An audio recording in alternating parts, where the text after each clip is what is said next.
more than 1 billion cars in this world of ours. From electric gliders to power sliders. And pretty much everything in between. I'm Tiff Needell. Hello, everybody. Hello. Whoa. And with my good friend Paul Woodman. Eat my dirt, Needell. Plus a few fellow car lovers. We're on a mission to bring you the fastest, loudest, most exclusive cars on the planet. Oh, and this lot too.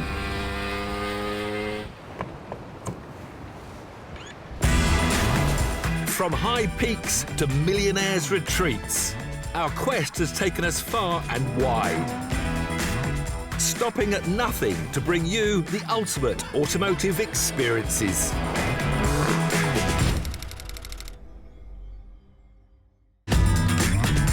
On the road today, Paul heads to Italy to drive an al fresco Ferrari.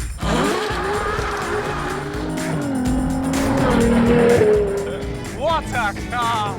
A fossil-fueled Alfa meets an electric car with some rather suspect emissions. Weathering 4 seasons in one day with Paul in the new Rambo Lambo. This car is proper fast. We test some pickups with a man called Colin. Sorry, Collins, Ben Collins. I'm in the ditch, upside down, waiting for the recovery vehicle. But first, Vicky and I venture into the wild for an exfoliating mud bath.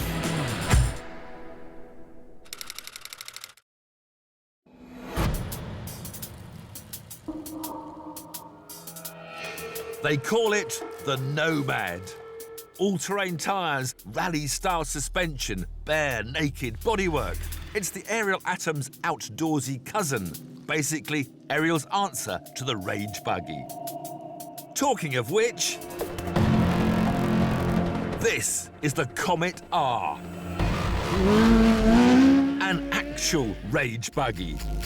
And this is 4,000 acres of disused Welsh coal mine, the ultimate off-road playground.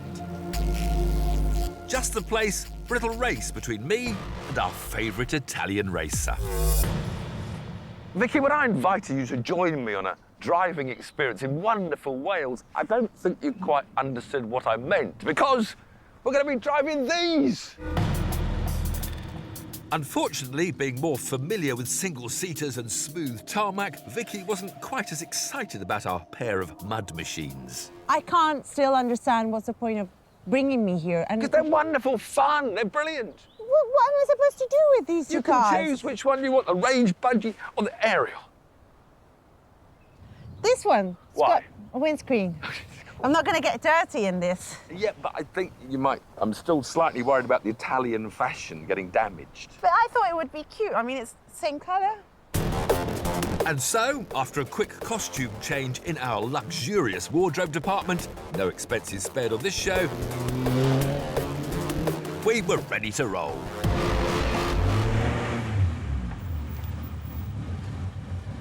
This is what you call a racetrack? Yeah, it's like, but there's no runoff like your modern racing. It's like a rally. There's no runoff. I can't even see where it goes. Follow me. I'll show you a lap.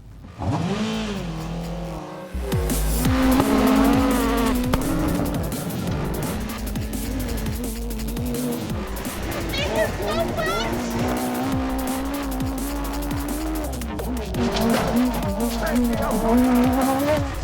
These things might be off-roaders, but they're definitely not four-wheel drive. Both send their power to the rear wheels, and both get that power from Japan. This thing is a flying machine. In the Nomad, there's a 2.4-litre four-cylinder from Honda. In the Comet, a 1.3-litre four-cylinder from Kawasaki. And being a motorbike engine, it goes all the way to 13,000 RPM.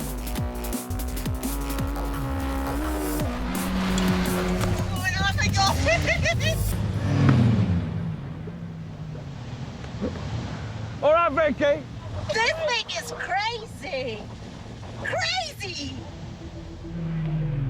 The 600-kilogram Comet has 200 horsepower, the Nomad 235, but weighs around 100 kilos more.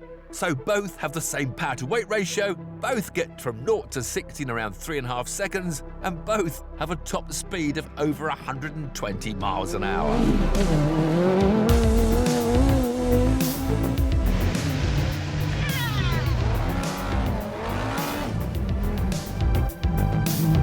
Sounds fantastic, but there is a problem, because the trouble with having a mad bike engine behind your head is that it's impossible to hear yourself think. What I was trying to say was, like a superbike, the Comet has a pump-action 6-speed sequential gearbox. The Nomad, on the other hand, has a good old-fashioned manual, also with 6 speeds.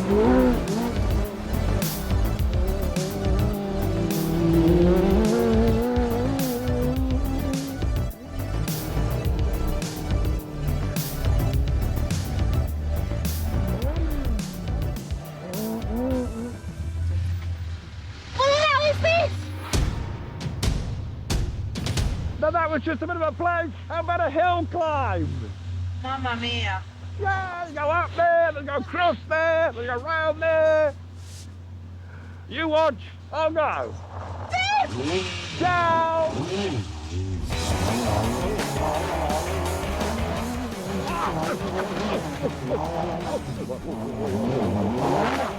Let's reverse. Those camels some time.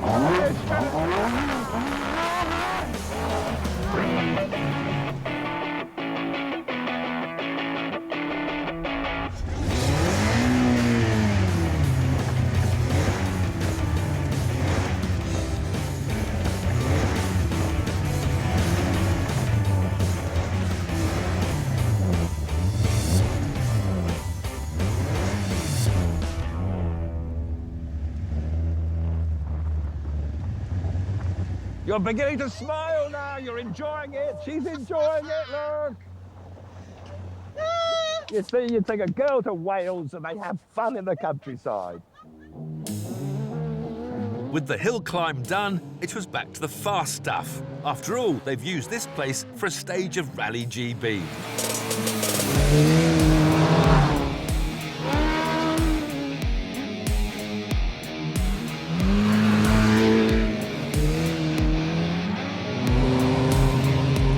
It's just a fun, it's like motor racing and a rally. It's a rally course, I guess, but it's pretty slippy. There's some big boulders for your apex points. You don't want to make mistakes. These modern racing drivers, they run all over the place with no penalty. There's plenty of penalty if you get it wrong round our little track.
Now I know what you're thinking. What if I don't have a massive off-road track in my back garden?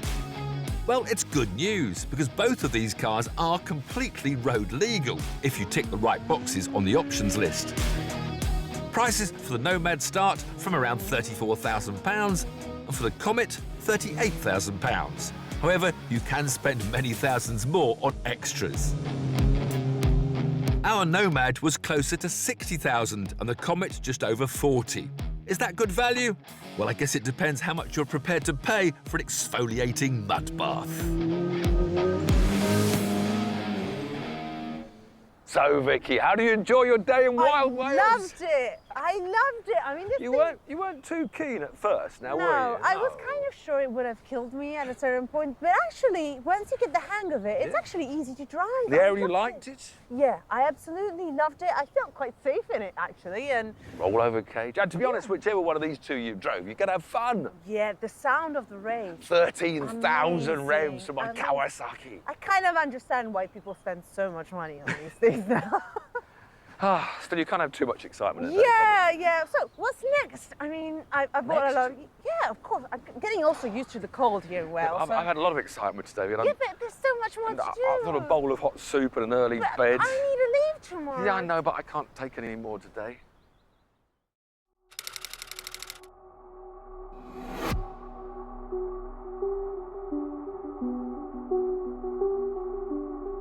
This car, without any question, is one of the most beautiful cars I've ever seen. It's the Ferrari Monza SP2. It's the first in Ferrari's Icona series, inspired by iconic models from the company's past. In this case, the 166mm and the 750 Monza, winners of the World Sports Car Championships back in the 50s and 60s. Everywhere you look, you've just got these wonderful curving lines, and it almost feels like it's just been painted with one brushstroke, how it flows along the side of the car. And then around the back, you've got this incredible view. This rear end is just so beautiful with the sweeping tail light and the lines that come all the way around and cocoon the cockpit and the front. The SP2 is essentially an 812 superfast with no roof and no windscreen, a superfast speedster, which means it has a 6.5-litre naturally aspirated V12, although now with 810 horsepower, 10 more than the 812. It does 0 to 62 miles an hour in 2.9 seconds and has a top speed of over 186 miles an hour. Now, you may think it might be a bit breezy at those speeds, but thankfully, the SP2 has a trick up its sleeve. This car has what Ferrari call a virtual windscreen, which effectively pushes air in there and brings it up there to form an invisible barrier to the driver. As for the passenger, well, it's a face full of wind for them, so they better bring goggles. This enormous clamshell that just curves around from the front, has hand-painted Scuderia shields on the side, and then you've got these 21-inch wheels, which are the largest ever wheels that are fitted to a production Ferrari. And then if you come down the side, there's no exterior door handle. The only way to open the door is to lean on over. Fortunately, there's no windows there at all, and they open quite spectacularly like this. Indeed, the whole car opens up, the front clamshell and the rear boot as well. There's also a single-seater version, the SP1. This is the SP2 model with 2 seats, so you can terrify a friend as well. You'd be pretty selfish to get a car like this, one of 499 in the world, and not take a passenger along with you. Every single one of those 499 cars has already been allocated, including this one. But as luck would have it, we've been given the keys, so as long as we promise to be extremely careful. And that's because it cost £1.6 million. But hey, you only live once.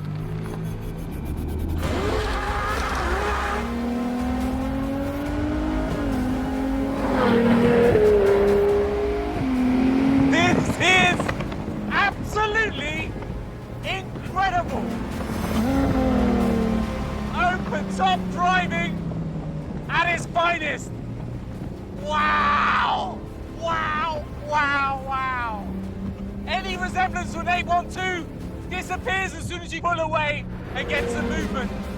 Because this is about as far from an 812 as you can possibly imagine once you get going. Although the statistics say on paper it's quite similar. It just feels like you're in a Formula 1 car. You're completely out there with the elements.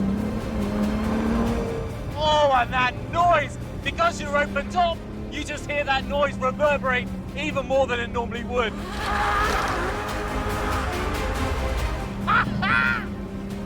What a car! Forget the talking! Nobody wants to hear me talk with this engine!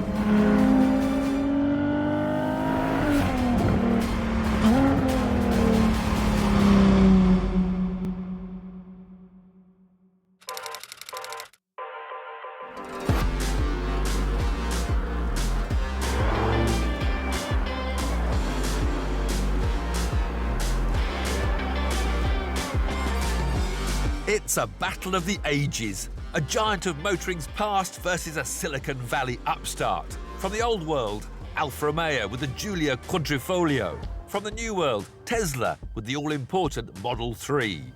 On paper, these top-of-the-line versions are perfectly matched. 4 doors, around £70,000, 0 to 62 in just a few seconds. But in reality, well, let's see, shall we?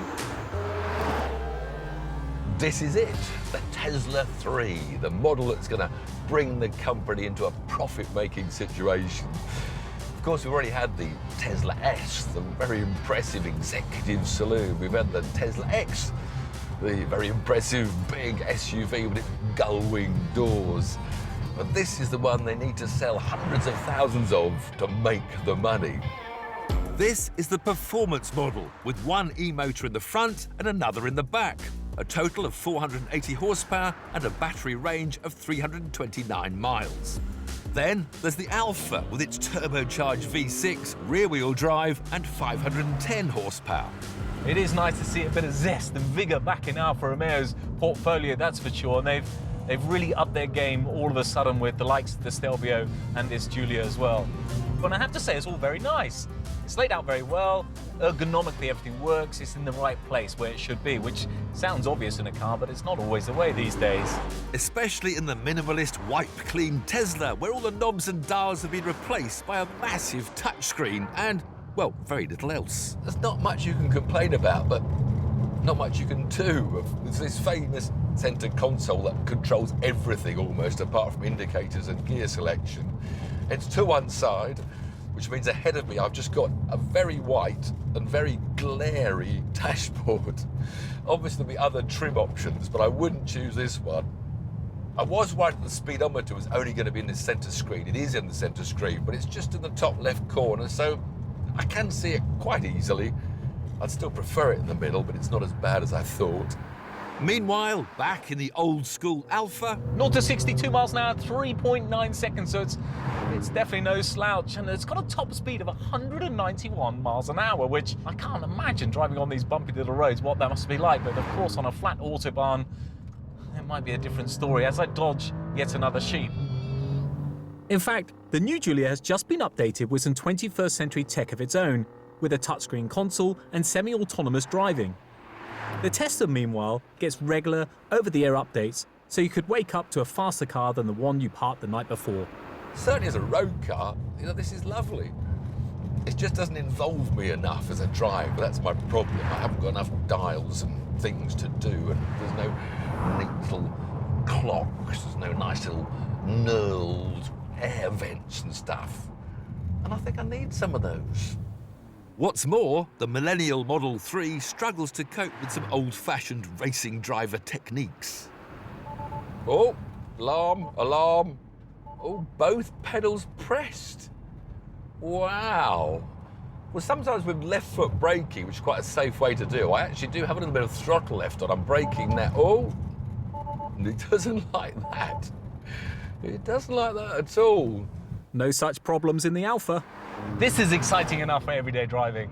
Wow, these roads are great, but it looks like it's going to rain later, so I'm going to make the most of this. Oh, I hate following Paul. His engine all sounds exciting.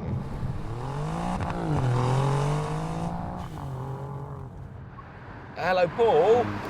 Hello, Tiff. I'm getting a bit bored in this Tesla. I haven't got any knobs to turn or wipers to flick and dials. I've got nothing to do, and I'm getting glared at by a white panel that's reflecting the sun. But the Tesla's fun as well. Let's pull over here, and I'll show you what I mean. Well, that was fun, wasn't it? Well, you say fun, but I've been getting a bit bored. Want to see some fun? Proper fun. These guys had a sense of humour. Look at this. These are called your Easter eggs. Now, there's lots of different things you can do. You can play games, you can draw, you can draw your name. Okay. Yeah, have a go on that. Oh, yes, sign into my car, yeah. Exactly. Let's exit that.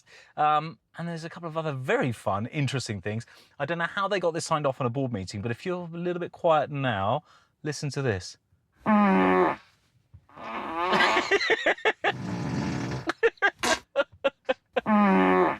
love it. Okay, I've turned that off completely. Thank you. What else have we got that you might like? Roaring fireplace. Oh, that reminds me of home. It gets That's even nice. better. What? Listen to this.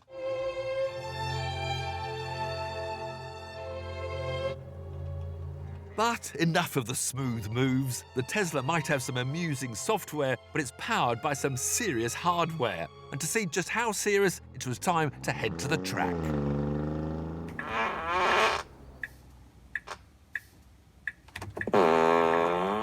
Paul, I thought you said everything switched off. Oh, I'm so sorry. Did I leave that on? It was a pure mistake. But how do I switch it off? I'm not sure off the top of my head. I'll have to have a look when we get to the racetrack. It's only about an hour away. Come on, Tiff, put your foot down.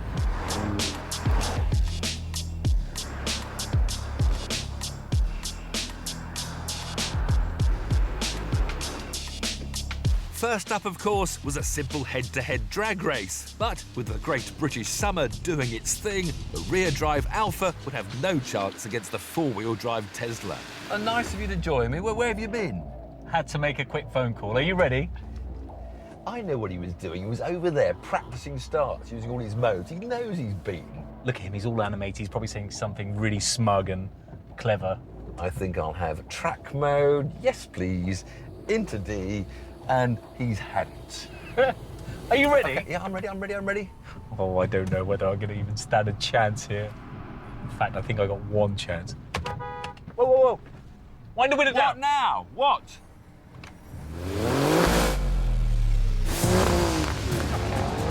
I'm getting wet now. Oh, yeah. Oh, yeah. You still can't win, even when you cheat.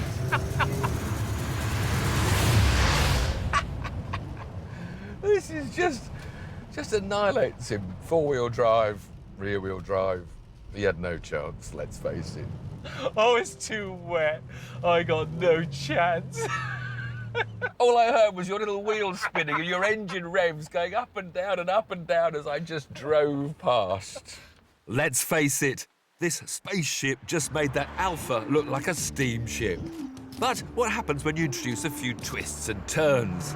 Time to see how these two compare over a proper hot lap, starting with the battery-powered one. When I drove round to the start of our drag race, I can feel the grip. Look, this is a wet track, and you could just, I've got it in track mode, and you could just launch it. I mean, it's a heavy car, what, 1,800 kilos or over 1,800, but look at that. Lovely brake pedal feel. I thought this would feel like a lumbering old giant. I never thought I'd hear you excited about driving a Tesla like this. But This has been a revelation. I knew it'd be quick in the drag race, but this is revelation. It's light, responsive. Brilliant though, Tiff. This is what everybody wants. Sure-footed. We don't just want a car to go fast in a straight line. This is what a car's all about. This doesn't have ludicrous acceleration modes, but I tell you what, it's got ludicrous handling on a wet track in Wales. Who needs ludicrous? It is incredible, isn't it? All right, let's go get the Alfa. I think I'm going to drive the Alfa. No. I'll again do the laps in the Alfa, boys. Best It's a dry track now. It's not dry enough for you with me sitting beside you. Okay, Dad. Oi, less of the dad, please. I still have a few moves. And so does the Alfa. I mean, just watch this.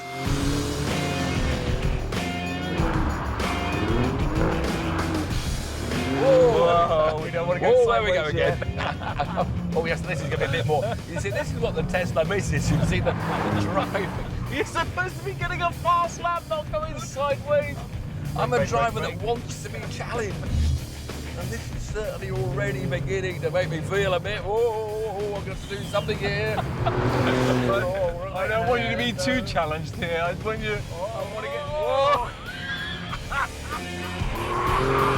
It's threatening to throw us off the road at any minute, whereas the Tesla was just sticking and gluing.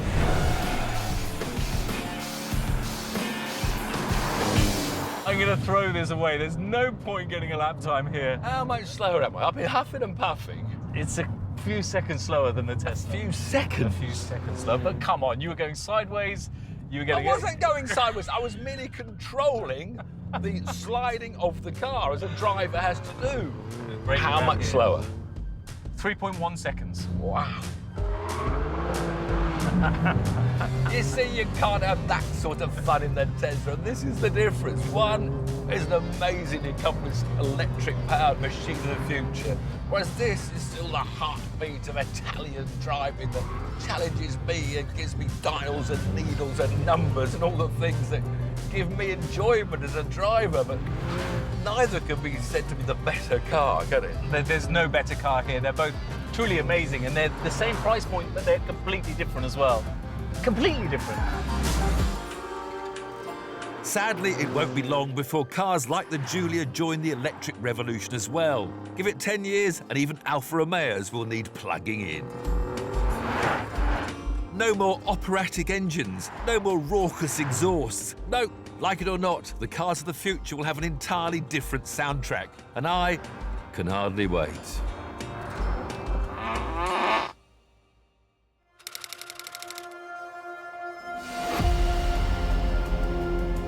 Think of a Lamborghini, and you typically think of the world's wildest supercars.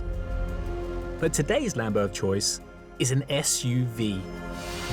It's called the Urus, and Lamborghini says it's a car for all terrains. They've even fitted it with 6 different driving modes, one for each season, plus a couple for luck. We wanted to put them all to the test, so we've come here, to Scotland.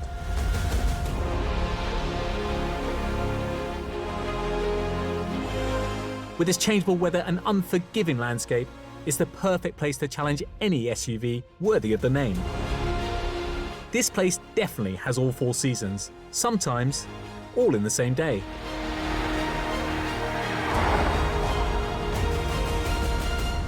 First up, we've got Strada, which is road mode, which is easy peasy, because when you start the car up, by default, you're in Strada mode, and it just means everything's just a little bit softer and a little bit quieter for everyday driving, essentially. And whilst we're in Strada mode, it's probably a good time to tell you a little about the cockpit. It really does feel like you're at the controls of a fighter jet. You've got a head-up display straight in front of you, and you've got these 3 digital displays surrounding the driver. And there's plenty going on, but it's all led from this start-stop button that adds such a sense of occasion. You know if you press that button, you're in for something exciting ahead. Anyway, enough for Strada already. Next up, it's Sport mode, and we don't need a translator for this one. All of a sudden, you can feel that the car has got a little bit stiffer, the throttle's got a bit sharper, and there's a much better noise coming out the back as well. A noise that's got a bit of stick because this 4-litre twin-turbocharged V8 engine is not what the purists wanted. They wanted a V10 or indeed a V12 engine. And it's hard to argue against that unless you've driven the car, and actually driving it is very good. And you can feel the all-wheel steering coming in as well. Just livens the car up completely. It's transformed the car when you put it into sports mode. It just doesn't feel like a 2.2-ton car. It feels so nimble and agile, and I know this all-wheel steering is helping that. It just feels like you're driving a sports car. It hides its weight incredibly well. Time for another mode. This time, Corsa. That's Italian for track, not a small Vauxhall hatchback. So tracks are a little bit few and far between up here, but I think I got the next best thing. So, without further ado, this car is proper fast. This is fast for any car, not just an SUV. I think I better slow down a bit, actually. But the Urus isn't just about straight line speed. It's got some very clever stuff going on when it comes to cornering. The Urus has adaptive air suspension with electromechanical active roll stabilization, which effectively means when you go around a corner, the car stays very flat. Despite its complicated name, the result is simple. When the Urus starts to lean in a corner, it forces itself upright. Clever stuff. It's easy to forget that you're behind the wheel of a 2.2-ton SUV. And all that weight needs some serious stopping power. But Lamborghini have thought of that as well. The brakes on this car are absolutely phenomenal. They're the largest ever carbon ceramic brakes fitted on a production car. 17 inches in diameter, which effectively means at 80 miles an hour,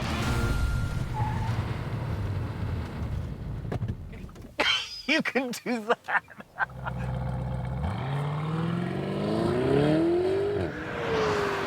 So the Urus might be great fun for whoever's behind the wheel, but what about everyone else? Most of us will only ever see it from the outside, and if one thing's for sure, you can't really miss it. Whatever angle you look at this car from, it's fair to say the styling is very aggressive. It's very Lamborghini, and in particular, you can see the wheel arches. They got inspiration from the original Countach. There's so much going on that front end. The front end is, for me, far too busy. Maybe it'll work better with a darker colour, but as you start walking down the car and going down towards the back, the styling becomes still very aggressive, but a lot more palatable, I think. But for me, definitely a darker colour. And after that artistic assessment, it's time to get back on the road.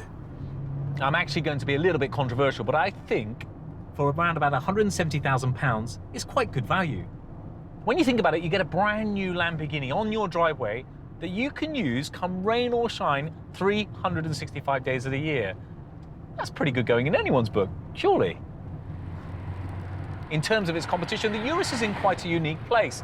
Of course, you've got the Bentayga and you've got the Rolls-Royce Cullinan, but they focus much more on luxury, where this has a much more sporty approach. And it is currently the world's fastest SUV. Although with Aston Martin and Ferrari coming out with SUV models, it's going to be interesting to see how they all stack up. Now, of course, the last thing you want to do in your 170 grand Lambo is to unintentionally leave the road. That's one mighty expensive accident. But what if you actually want to leave the tarmac behind on purpose? To find out, it's time to hit the beach. Now, I'm sure when Lamborghini put this mode Sabbia, which is sand, in the Urus, they didn't expect people to be driving around on sand like this. They probably expected lovely dunes in the Middle East, and instead, we're on a beach in Scotland. The grip's very good. I'm on road tyres. The road tyres seem to have plenty of grip. Quite loose sand here. This is a bit different. So to give those tyres a bit more to think about, it's time for the Urus to put its wellies on. Off-roaders, close your ears right now, because this is the part I'm least excited about. It's the Terror mode, which is the Earth mode. And let's be frank, if you want to take your Lamborghini Urus off-road, really, you need to have a serious word with yourself, because it's not the right car for it. Sure, it's going to be capable. Sure, it's going to be fun. I just don't get it. No one's going to do this. I think we need to move on. A Urus, by the way, was a sort of massive shaggy cow, the ancient ancestor of all bulls. But we're not here for a history lesson on cattle. We're here to see if this really is a Lambo for all seasons, and so far it lives up to its all-weather billing. Although there's still one mode to go, and to test that, we're going to have to go a little off-piste.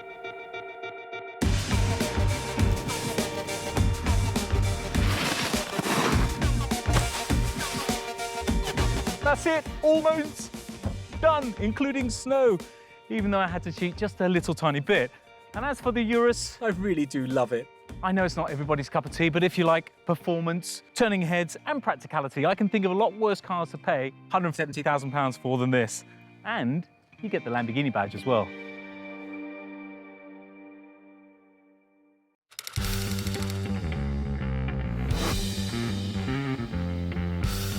There's something rather different about pickup trucks, isn't there? Apart, of course, from their very distinctive shape. I mean, they make you feel very useful. And there's room in here for the whole family. Plus, if you buy one for work, you might get some VAT back, and there's cheaper company car tax as well. You see, nowadays, pickups aren't just for cowboys or builders, or even cowboy builders, because they're hugely popular. There's over half a dozen manufacturers now vying for your attention, and this Ford Ranger is just one of a huge number of pickups on sale in the UK. So, to take a closer look at the trend, I've asked the boys to meet me here at Thruxton.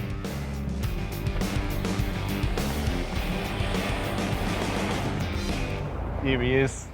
He's a big deal around these parts. At least you found the car park. Good morning, boys. Welcome. I see the construction business is as lucrative as ever. It looks But, it. I mean, what have you brought here, Ben? This is the VW Amarok, £35,000 starting price. This one's the black edition, 47k. Full? Mercedes X-Class, they start at about £33,000, but this particular one, top of the range, £48,000. Both 47, 48,000. I mean, you get a Ford Ranger 4 cab for 28 grand. This limited version, 35 grand. So I'm saving 10 grand. Anyway, Tiff, how much power does this Ford have? This Ranger has a 2-litre twin-turbo Eco-Blue engine with 170 horsepower. 170 horsepower. That couldn't pull the skin off a rice pudding. It's a 3-litre TDI V6, 258 brake horsepower. Eat yours for breakfast. Funny enough, exactly the same as this Mercedes, but this has got German engineering, quality, luxury interior as well. Hold on a minute. Well, everyone knows underneath that Mercedes is a Nissan Navara. Oh, Tim, enough of this. What are we doing here? Thruxton, this is a racetrack. These are workhorses, not racehorses. Yeah, well, you see, it's not just a racetrack. You see, these vehicles, although they do mainly stay on the road, need to be tested where they're going to go in rugged off-road conditions, snow and ice, that sort of thing. There's no ice here. Get in. Oh, what's he got now? Oh, I always get the back. Nice. You see, boys, Thruxton not only has the fastest racetrack in Britain, it's got a skid pad, snow and ice. Okay, all right, very good. And so, with no grip and nothing to hit, we decided to kick off our sensible grown-up review by seeing which of our pickups could do the best skids. Once I'd turned the traction control off, that is. Right, this is now with traction control off.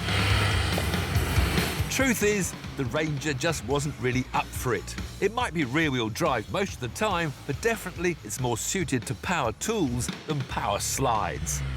It wouldn't even do a donut. All right, that's enough. I want to go in the Volkswagen now. Well, here we go. Welcome to the Amarok.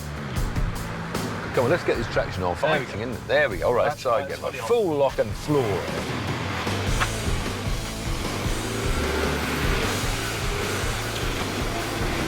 I'm in the ditch, upside down, waiting for the recovery vehicle. So how many times have you crashed on a Bond or a Ford film? Have you actually crashed? Only intentionally, Tiff. That's enough of that. Come on, let's get in the Mercedes. OK, Dad, let's see what you can do in the X-Class. All right in the back, kids? Well, not really. I know you're a little bit smaller than us, Paul, but there's not much headroom in here. I think it's less than the Volkswagen. A man spread just to sit behind you. OK, so that's traction control on, but as soon as we get the traction control off, come on, bit of wheelie, whoa! There we go. Very rear wheel. I tell you what, yeah, this is winning the skid pad.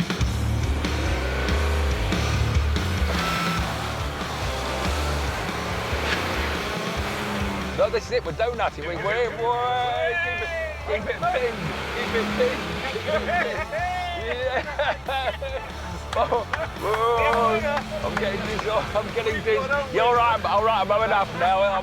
Whoa, yeah, I'm right. Whoa.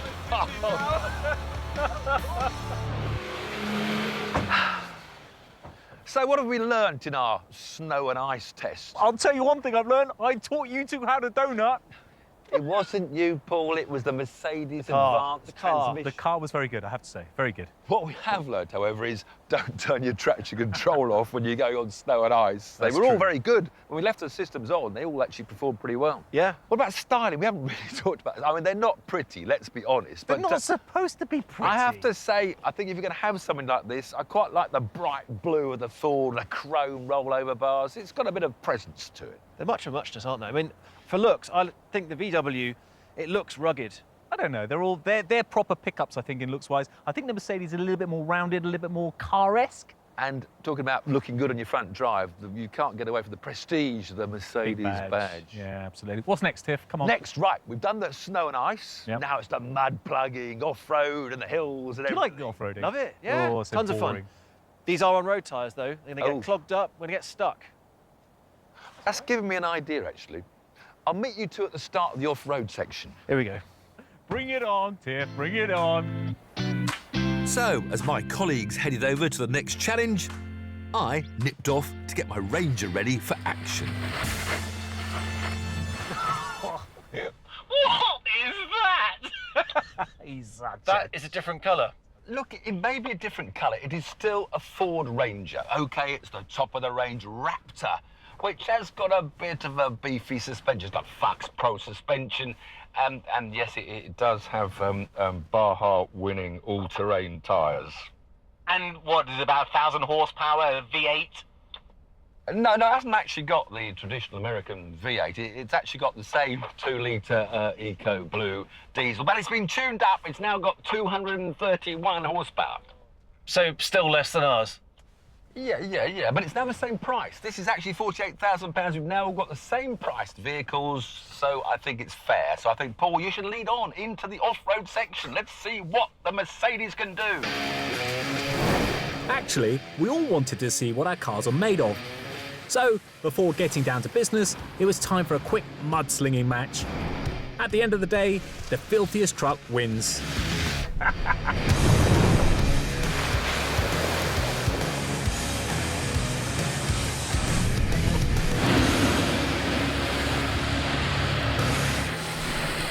I mean, those boys have got to admit, a Ranger Raptor, I mean, that's a proper name for an off-roader, isn't it? OK, I haven't got the V8 engine, but I mean, the Ford pickup trucks, they began this whole idea and they sell so many in America.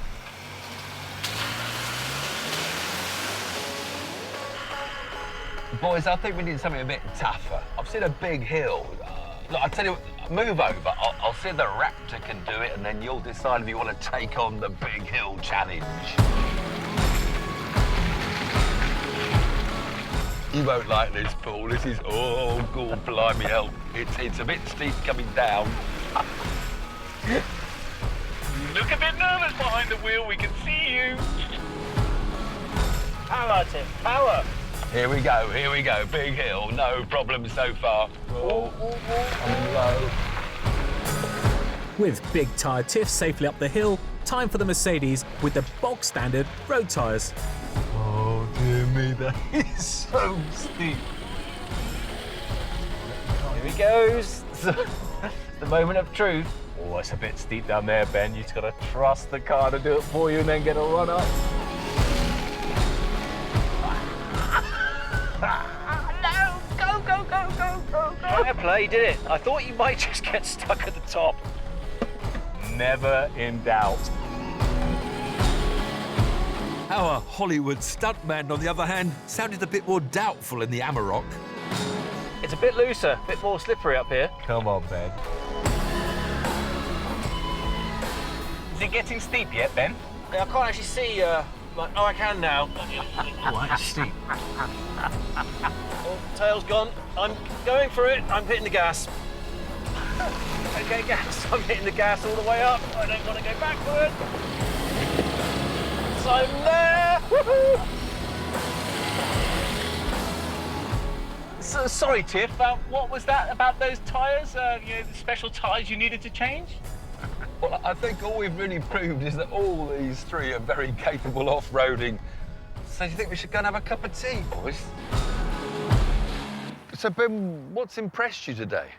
Honestly, his driving. I mean, thanks, Ben. he smoked us with the donuts, and he, with no special I've got to tyres. work with him a lot Went more. all around the course, no problem. Stick around, you might learn a bit. It was a pleasure to see you performing as well, Ben, I have to say. Thank you. You're right, You know, but you But you have to cheat with the big tyres, don't you? Dude, you had to cheat. We didn't need it. You didn't need a Dakar car. We were fine with our I was standard 100 vehicles. horsepower down. I had to go and find something, the poor little Ford. You say poor little Ford, Oh, I tell you, that takes a beating today. For the money, Yeah, all round, that's got to be. that was the car. It really was. It's got more space handling, inside, balance. hasn't it?